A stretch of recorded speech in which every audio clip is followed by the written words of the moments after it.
Suppose ಇಲ್ಲಿ ನೋಡಿ sir ಇದೇ ದರ್ಶನ್ ಹಾಕೊಂಡು ಮಾಡ್ಬಿಟ್ಟಿದ್ರೆ ಅಪ್ಪ ಅದೆಲ್ಲ ಆಗಲ್ಲ ಗುರು. ಎಷ್ಟೊತ್ತ ಸಿನಿಮಾ ಮಾಡ್ತಾರೆ.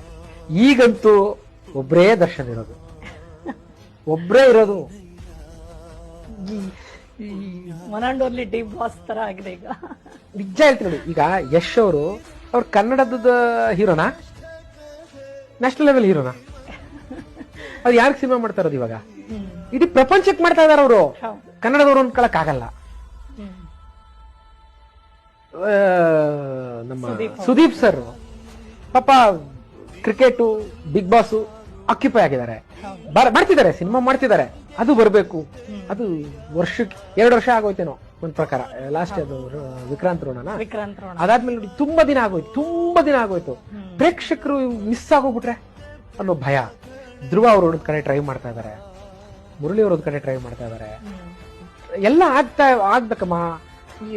ನಿಜವಾಗ್ಲು ದರ್ಶನ್ ಅವರು ವರ್ಷಕ್ಕೊಂದ್ 2 ಸಿನಿಮಾ ಕೊಡ್ಲೇಬೇಕು ಅಂತ ನಿಂತಿದಾರಲ್ಲ, ಅವರು ಅಮ್ಮ ನಿಜವಾಗ್ಲೂ ಪಾಪ ಕಾಪಾಡ್ತಾ ಇರೋದು. ಬಂಡವಾಳ ಹಾಕಿರೋದು, ಕಾರ್ಮಿಕರಿಗೆ ಏನೋ ಕೆಲಸ ಕೊಡ್ತಾ ಇರೋದು. ತುಂಬಾ ಟೈಮ್ ತಗೋಬಾರ್ದು. ವರ್ಷಕ್ಕೊಂದ್ 2 ರೀಸೆಂಟ್ಲಿ ಮಾತಾಡಿದ್ದಾರಲ್ಲ ಸರ್ ಇದೇ ವಿಚಾರ.